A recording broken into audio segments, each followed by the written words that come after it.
Hey y'all, I wonder if you have been as glued to the hurricane coverage as I have. I have a number of friends, dear friends, on the East Coast in Florida, Georgia, and the Carolinas who are in the path of Hurricane Dorian. And though she has been downgraded to a Category 2, she is still a very dangerous storm. I'm so grateful to know right now that my friends are okay, that they have not sustained damage, and I continue to pray for them. And of course, we need to keep the folks in the Bahamas in our prayers, those in the wake of this storm who are absolutely decimated by Dorian. They need our prayers and anything that we can do to help them. As I've been watching the coverage, I've wondered, have we finally gotten to the point technology-wise where we can build a hurricane-proof home? And the answer is yes, apparently we have. There are companies out there that say they can build hurricane-proof homes. Now that doesn't mean that they're gonna stop the hurricanes. Those are gonna continue to come. But these homes, they say, might sustain some damage, but will not be thrown off of their foundation. And I thought that applies to our spiritual life as well. Do you have a hurricane-proof spiritual foundation?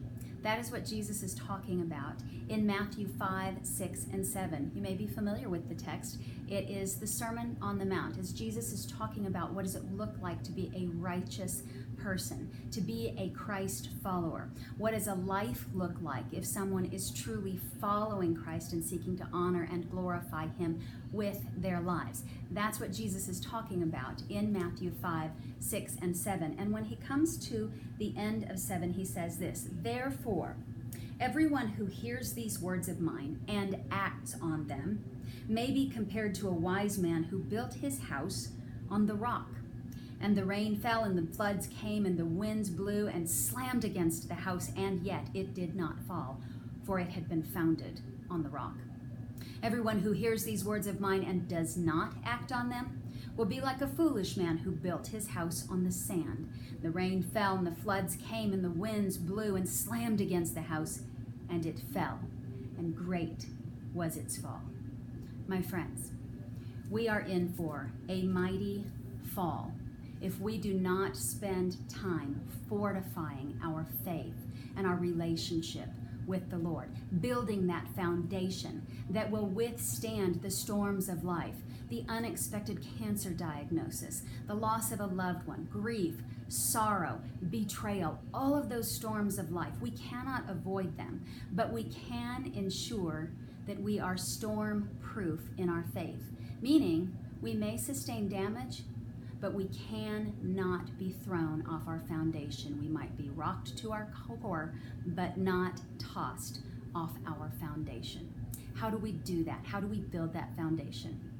By spending time with the Lord in His Word, learning what He says about a righteous life and what it looks like to be a Christ follower. Not only learning it, but doing it. Allowing the Spirit to guide us to live lives that honor and glorify the Lord. And when we do that, we are building a foundation that is storm-proof for this life. Again, you may sustain damage. You may be rocked to your core, but you will not be thrown off your foundation. Thanks for joining us this week. Please keep the folks on the East Coast in your prayers, and we will see you next week.